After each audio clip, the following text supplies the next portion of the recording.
Assalamualaikum warahmatullahi wabarakatuh. Kaum muslimin dan muslimat, berjumpa dengan program ngaji akhlak sambil ngeteh. Ngaji akhlak supaya ngeh atau paham. Pada kesempatan kali ini akan kami sampaikan dawuhnya Syekh Ibnu Athaillah As-Sakandari dalam kitab Al-Hikam, di mana beliau mengatakan, Bismillahirrahmanirrahim.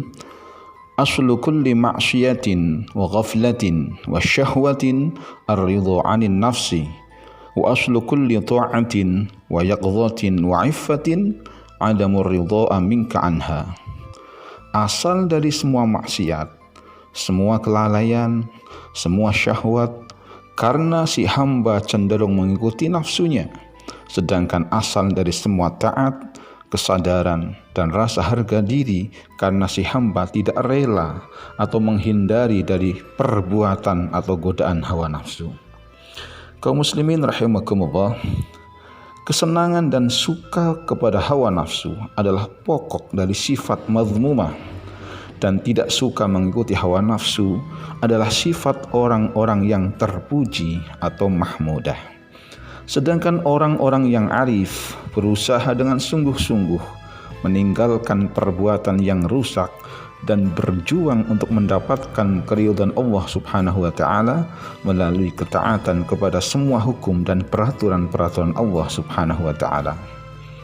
Jiwa yang diperbudak oleh hawa nafsu adalah jiwa yang telah hilang keseimbangan, cenderung dibelenggu oleh kesenangan maksiat dan tidak merasakan perbuatannya itu bertentangan dengan kehendak Allah.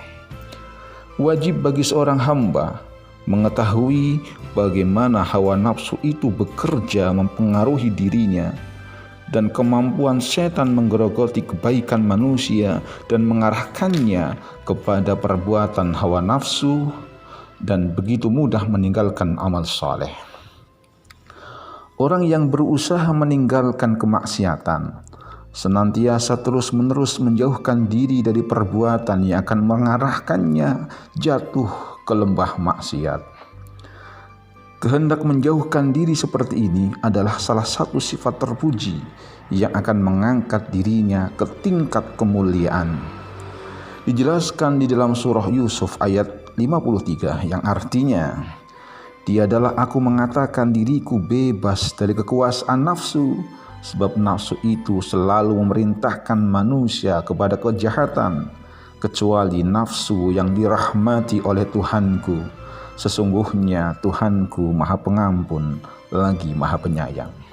Kaum muslimin, ayat ini cukup jelas bagi seorang hamba yang hendak mencari jalan makrifat agar menempuh jalan kuat, jalan taat.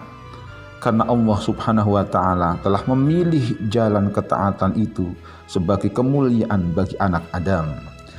Jalan kemuliaan yang harus dilalui oleh hamba agar menempatkan dirinya ke tingkat yang sakinah, karena ia telah menemukan maqam mutmainnah setelah nafsu amarrah yang sesaat dilaluinya.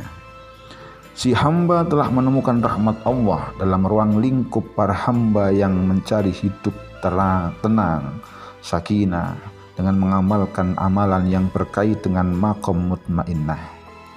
Kesucian diri dari rohani adalah bagian dari amalan para shalihin dan arifin. Melalui riyadhah terus-menerus dan mujahadah dalam pendekatan diri kepada Allah, dengan cara melaksanakan amalan wajib dan sunnah, seorang hamba akan menemukan ridho dan rahmat Allah Subhanahu wa ta'ala.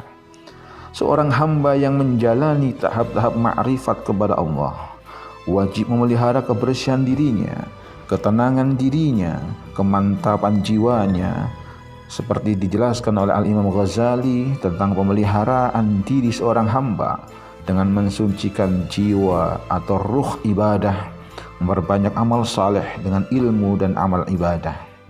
Praktik-praktik untuk lebih mendekatkan diri dalam ma'rifatullah termasuk juga banyak mempelajari ilmu yang berkaitan dengan ma'rifat seperti ilmu kalam dan aqaid, kitab tasawuf, agar menyegar hati sanubari yang mampu memberi cahaya ke dalam hati yang menimbulkan sikap taat sekaligus menghindari maksiat.